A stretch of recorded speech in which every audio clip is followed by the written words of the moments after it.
अस्सलाम वालेकुम स्टूडेंट्स, मैं हूं शहरियार अली, आपका फिजिक्स टीचर। स्टूडेंट्स, आज हमने डिस्कस करना है फोर्स और मोमेंटम के रिलेशन को। तो हमारे टॉपिक का नाम है force and the momentum. Basically हम बात करने वाले हैं कि ये जो फोर्स और मोमेंटम है ये आपस में कैसे रिलेटेड है, और हम क्या पढ़ेंगे आज हम ये बात प्रूव करेंगे कि अगर किसी चीज़ के किसी ऑब्जेक्ट पे सपोज कर लें फोर्स लगती है तो वो उसमें मोमेंटम में चेंज प्रोड्यूस कर सकता है, या दूसरे लफ्ज़ों में अगर कहीं पे मोमेंटम चेंज हो रहा है इसका मतलब है कि उस ऑब्जेक्ट पे क्या लग रही है, फोर्स लग रही है। तो इसके लिए हम इसको प्रूव करेंगे। सबसे पहले हम लिखते हैं स्टेटमेंट को। When a force is acting on a body it produces an acceleration in the body.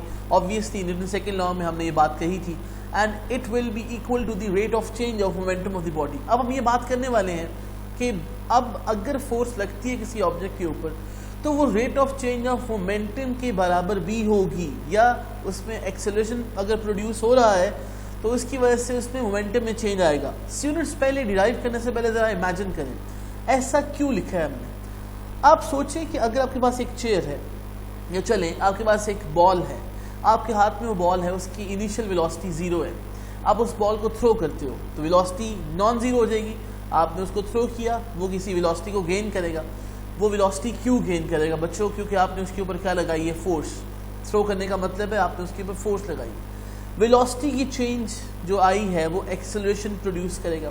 वो जो एक्सेलरेशन प्रोड्यूस हुआ है हम कह रहे हैं कि उसकी वजह से मोमेंटम भी चेंज आएगा। That is obvious. शुरू में अगर आपको याद हो आर्टिकल में हमने इस चैप्टर के शुरू में पढ़ा था momentum is the product of mass and velocity.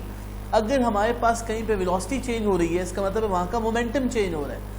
अब सारी बातें आपस में जोड़ दो। हमने कहा कि हमने बॉल को थ्रो किया, उसकी वेलोसिटी में चेंज आया, उसमें एक्सेलरेशन प्रोड्यूस हुआ। वेलोसिटी में चेंज मोमेंटम का चेंज भी है, वेलोसिटी में चेंज एक्सेलरेशन का चेंज भी है। इसलिए हम ये अब पढ़ेंगे कि बेसिकली न्यूटन सेकंड लॉ की दूसरी स्टेटमेंट आज हम पढ़ने वाले हैं कि rate of change of momentum जो है वो भी फोर्स के बराबर होता है। तो ma वो भी फोर्स के बराबर है, product of mass and acceleration, यानी कि product of mass and change of velocity with respect to time is also called force, and basically the rate of change of momentum in a body is also equal to the force. दूसरे लफ्ज़ों में अगर कहीं पे momentum change हो रहा है तो मैंने जैसे पहले कहा इसका मतलब है उसके ऊपर फोर्स लग रही है। अगर कहीं पे जो है वो एक्सेलरेशन प्रोड्यूस हो रहा है इसका मतलब है उसके ऊपर भी ऑब्वियसली फोर्स लग रही होती है। तो ये जो स्टेटमेंट लिखी है हम इसको अब डिराइव करते हैं। सपोज कर लें कि हमारे पास एक ऑब्जेक्ट है, consider a body of mass है moving with initial velocity vi। Suppose एक ऑब्जेक्ट है जो किसी इनिशियल वेलोसिटी vi से मूव कर रहा है, और let a force Fx on the body which produces an acceleration a in it। अब acceleration प्रोड्यूस कैसे हुआ? अगर सपोज कर लें एक मूविंग ऑब्जेक्ट के ऊपर आपने फोर्स लगाई और उसकी वेलोसिटी में चेंज आ गया। सपोज इनिशियली जिस तरह इमेजिन करें ऑब्जेक्ट कोई मूव कर रहा होता है, कोई स्विंग है, चले वो मूव कर रही है, उसकी कोई ना कोई इनिशियल वेलोसिटी है, जो अम्यूजमेंट पार्क्स में स्विंग लगी होती है, आप उसको पीछे से पुश करते हो तो स्विंग की वेलोसिटी ज़्यादा भी हो सकती है, कम भी हो सकती है। सपोज कर लें आपने उसको इस तरह से फोर्स लगाई कि उसकी वेलोसिटी बढ़ गई, या सपोज करो एक गाड़ी जा रही थी किसी वेलोसिटी से, बैक एंड पे किसी ने आके उसको हिट किया तो उसकी वेलोसिटी में चेंज आएगा, राइज आएगा सपोज। तो इस तरह से आपने क्या किया, वेलोसिटी में चेंज लेके आए। वो चेंज पॉजिटिव भी हो सकता है, वो नेगेटिव भी हो सकता है। दूसरे लफ्ज़ों में आपने सिर्फ वेलोसिटी का चेंज पढ़ना है। अब चेंज ऑफ वेलोसिटी ने क्या प्रोड्यूस किया, एक्सेलरेशन। ऑब्वियसली अगर वो एक्सेलरेशन पॉजिटिव है तो इसका मतलब है वेलोसिटी इंक्रीज की है। अगर एक्सेलरेशन डिक्रीजिंग ऑर्डर की तरफ गया है इसका मतलब है डीसेलरेशन, यानी कि चेंज ऑफ वेलोसिटी नेगेटिव हुआ। अब सपोज एक्सेलरेशन अगर प्रोड्यूस हुआ है तो जाहिर सी बात है इनिशियल वेलोसिटी अगर vi थी उसकी वेलोसिटी जो फाइनल वाली होगी उसको हम किससे रिप्रेजेंट कर लेंगे, फिर vf से रिप्रेजेंट कर लेंगे। So we have a change of velocity which has produced acceleration, और इसका बैक एंड पे किस वजह से ये चेंज आया, फोर्स लगने की वजह से ये सारा कुछ हुआ है। इसका मतलब है वेलोसिटी में चेंज आ गया जिसकी वजह से अब एक्सेलरेशन प्रोड्यूस हुआ, वेलोसिटी में चेंज आया, मोमेंटम में भी चेंज आ गया।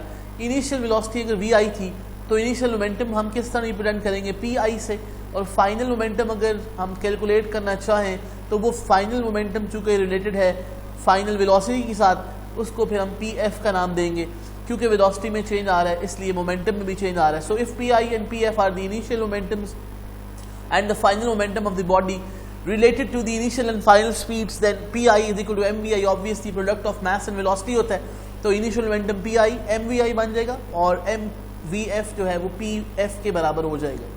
अब हमारे पास यहाँ पे क्या हुआ, मोमेंटम में चेंज आया ना, तो हमने चेंज ऑफ मोमेंटम कैसे कैलकुलेट करना है, final momentum minus initial momentum, यानी कि mvf माइनस mvi, सीधे सीधा वैल्यूज पुट कर देनी है। अच्छा, अब यहाँ पे जो मोमेंटम का चेंज आया है, यानी कि जो ऑब्जेक्ट मूव कर रहा था उसके मोमेंटम में जो चेंज आता है उसको कोई ना कोई टाइम तो लगेगा ना।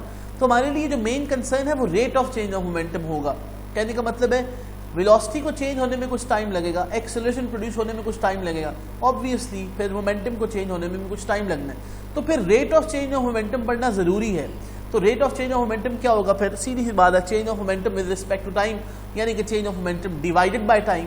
तो डेल्टा पी भी लिख सकते हैं, चेंज ऑफ मोमेंटम को डेल्टा चेंज को शो करता है और पी चेंज ऑफ मोमेंटम को शो करेगा, डेल्टा पी जो है। तो फिर P F minus P I by T is equal to M V F minus M V I by T. Simple words में जो ऊपर देखो मेरा पॉइंटर जहाँ पे मूव कर रहा है, यहाँ पे सिर्फ चेंज ऑफ मोमेंटम लिखा हुआ था, अब change of momentum with respect to time यानी कि rate of change of momentum लिखा हुआ है। तो P F minus P I divided by T is equal to M V F minus M V I by T. क्या चीज़ common है right side पे, मैथ दोनों का कॉमन, ऑब्वियसली उस ऑब्जेक्ट का मैथ तो चेंज नहीं हुआ ना, हमने ये बात जो है देख ली कि मैथ्स कॉमन आ गया, M V F minus M V I by T.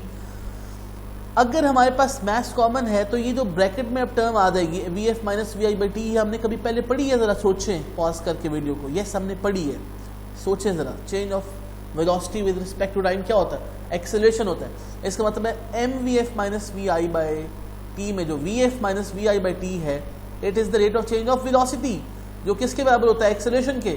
इसका मतलब है ये जो rate of change of momentum था P F minus P I by T is equal to क्या लिखा जा सकता है, फिर एम ए लिखा जा सकता है। मतलब चेंज ऑफ वेलोसिटी की जगह हम क्या लिखोगे, फिर एक्सेलरेशन, यानी कि असल में ये एक्सेलरेशन का फार्मूला बन गया था ना, इसलिए हमने एक्सेलरेशन लिख दिया। So rate of change of momentum P F minus P I by T is equal to M A आ गया।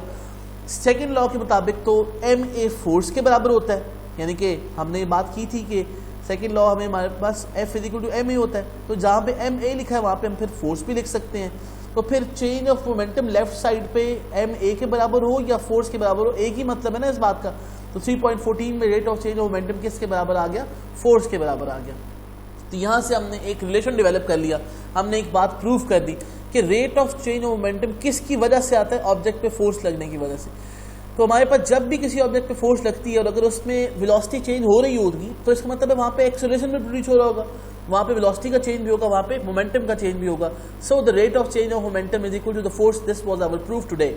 यहाँ से हमें एक बात पता चल रही है, मोमेंटम का यूनिट हमने क्या बोला था, किलोग्राम मीटर पर सेकंड, और आपको याद होगा मैंने आपको ये बताया था कि न्यूटन सेकंड भी होता है, मैंने आपको बताया था, उसको अब बाद में डिराइव करेंगे। तो यहाँ से देखो अब मोमेंटम का फार्मूला क्या बनेगा, P F minus P I by T is equal to F लिखा हुआ है ना, तो फार्मूला बन जाएगा हमारे पास F is equal to P F minus P I by T को हम अगर रीअरेंज करें तो फार्मूला बन जाएगा एफ इन टू टी, मतलब ये टी वहाँ था कि मल्टीप्लाई हो जाएगा फोर्स के साथ, पी एफ माइनस पी आई।